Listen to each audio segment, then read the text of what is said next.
Hi friends, బాగున్నారా? మీరంతా బాగుండాలని కోరుకుంటాను. ఈ రోజు మన ఛానల్లో రాగి సంగటి చేసుకుంటాను. దానికి కావాల్సిన పదార్థాలు ముందుగా ఈ గ్లాస్ తోటి ఒక గ్లాస్ బియ్యం వేసుకున్నాము, 4 గ్లాసులు వాటర్ పోసేసుకున్నాము, కడిగి పొయ్యి మీద పెట్టేసాము.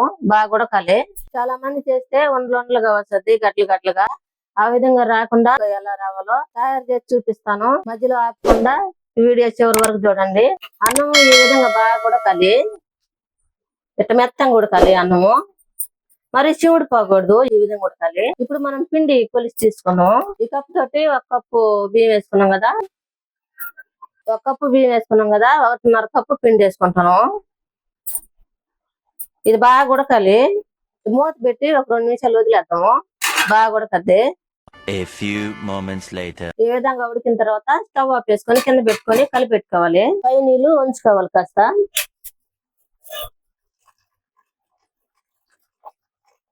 మొత్తం ఈ విధంగా కలుపుకోవాలి. కలుపుకున్న తర్వాత మనం ముందు ఉంచుకున్నాం కదా నీళ్లు, అవి కొద్దిగా వేసుకొని మళ్ళీ పొయ్యి మీద పెట్టేసుకోవాలి.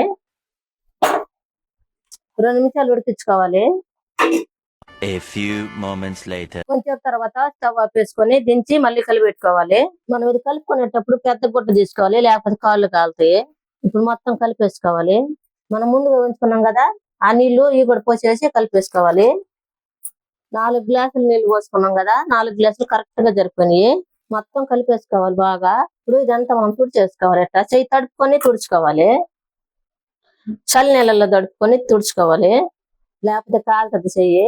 మనం కలిపెట్టిన అన్నాన్ని ఈ విధంగా అస్తంతో తీసుకొని ముద్దలు చేసుకోవాలి. కావాలనుకుంటే ఈ విధంగా, లేదనుకుంటే ప్లేట్ లో పెట్టేసుకోవచ్చు. ఎంతో టేస్టీగా ఉండే రాగి సంగటి రెడీ అయింది. మీరు కూడా మీ ఇంట్లో చేసుకుని ఎలా ఉందో మాకు కామెంట్ లో పెట్టండి. లైక్, షేర్ చేయండి, సబ్స్క్రైబ్ చేసుకోండి, పక్కన బెల్ నొక్కండి. Thanks for watching.